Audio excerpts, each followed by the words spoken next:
Okay, so I'm pretty much making this video because I want that moment of saying I told you so, and I think I'm gonna get it. I want to be able to say that Dua Lipa is going to win a ton of Grammys this year before it happens. Because I want the credit where credit is due. There's always one artist that sweeps out the Grammys every single year.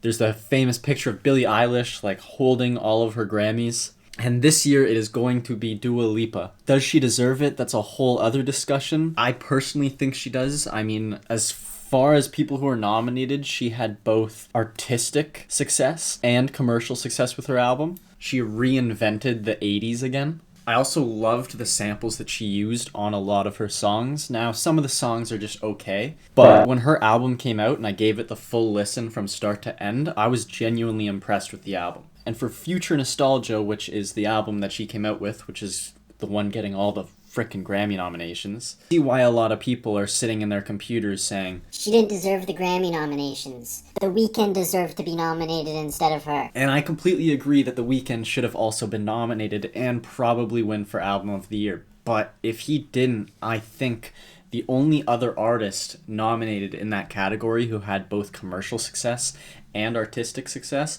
was Dua Lipa. The 80s style was something that we also saw in After Hours by The Weeknd.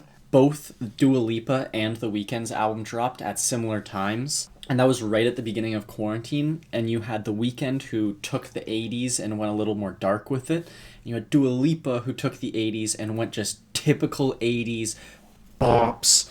Would I say it's the best album that's been released in 2020? I personally don't think so, but it's up there. I think it's the only one in the category for Album of the Year that you can actually say had both commercial and artistic success. She's absolutely going to sweep that category. I think she's going to win Album of the Year, and I would be really surprised if she didn't win in other categories. Only people that I could see possibly beating her for Album of the Year is Coldplay, because the Recording Academy really likes Coldplay. And my personal favorite to win, Chilumbo by Jhené Aiko. I actually already made a video on that album if you want to check it out. I mean, when it comes to some of these pop stars, you don't really know what kind of an album you're going to get. I mean, are you going to get a fan pleaser album? Are you just going to get a whole bunch of hits? Or are you going to get a nice flowing album? But I think it's Dua Lipa's game to lose, and I think we're going to see a picture of Dua Lipa holding a few Grammys. If you guys enjoyed the video, please like, subscribe, do all that stuff, and I'll see you guys next time. Peace out.